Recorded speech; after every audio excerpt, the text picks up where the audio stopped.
Vamos a comenzar con la segunda parte de este primer teórico de la Cátedra de Ciencias Biológicas.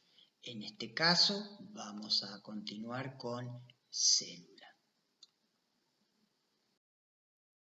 La bibliografía para la lectura del tema célula y tejidos, la cátedra aconseja o recomienda el libro de Fingéneser de histología, el libro de biología de Curtis o este apunte libro HistoKit que tiene temas relacionados con células, que es un libro escrito por docentes de la cátedra de histología de la Universidad Nacional de Rosario.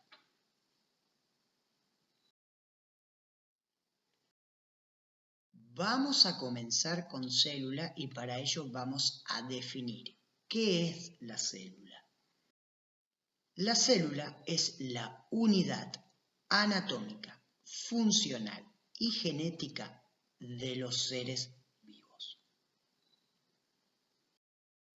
Bien. Los tipos de células. Vamos a tener una célula procariota, que es aquella célula que no presenta una membrana nuclear, no tiene un núcleo definido, es decir, su material genético está disperso por el citoplasma. Y una célula eucariota, donde presenta un núcleo, ese material genético está contenido en una membrana nuclear formando un núcleo. Esta es la célula que nosotros vamos a estudiar. Cuando hablamos de la célula vamos a hablar de la estructura de la célula, cómo está formada una célula. Y vamos a ver cuestiones básicas y puntuales que debemos de saber. Una membrana plasmática que separa a la célula del medio externo, pero es una membrana que le permite a su vez a la célula intercambiar con el medio externo. Un citoplasma, una solución acuosa en la que se lleva a cabo reacciones metabólicas. Un material genético, como dijimos, que se encuentra rodeado por una membrana nuclear, formando el núcleo. Y organoides celulares dispersos por todo el citoplasma que cumplen determinadas funciones dentro de la célula.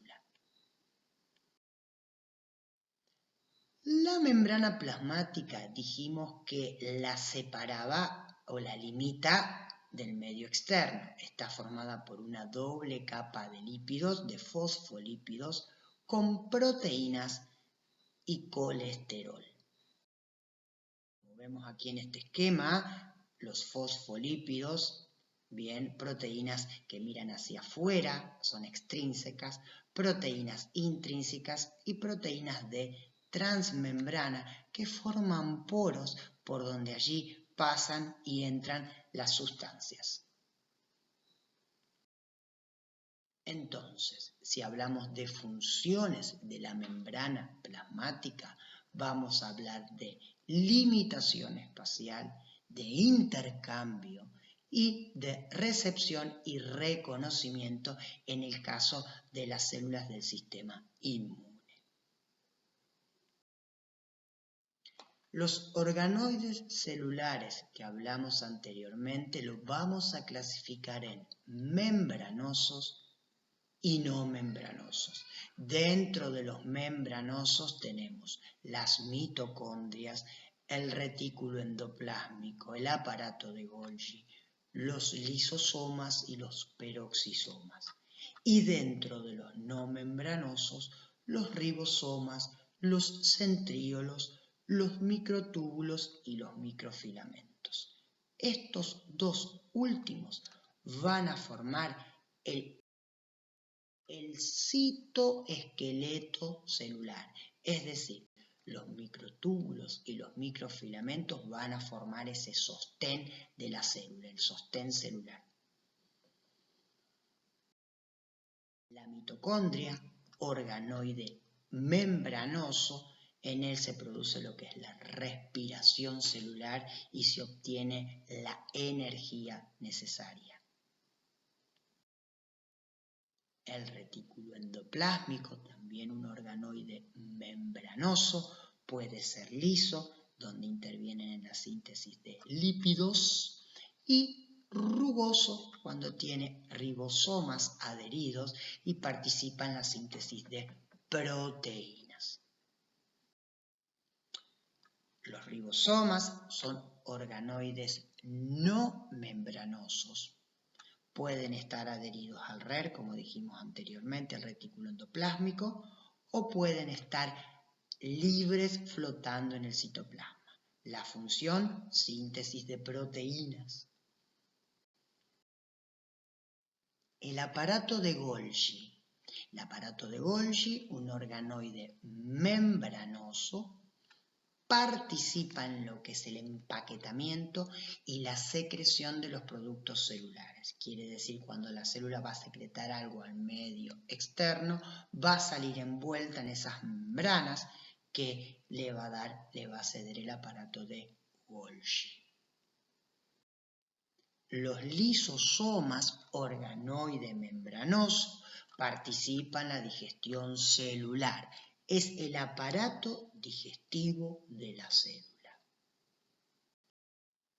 Los centríolos, que son organoides no membranosos, junto con los ribosomas, junto con los microtúbulos y los microfilamentos, participan en el proceso de reproducción celular.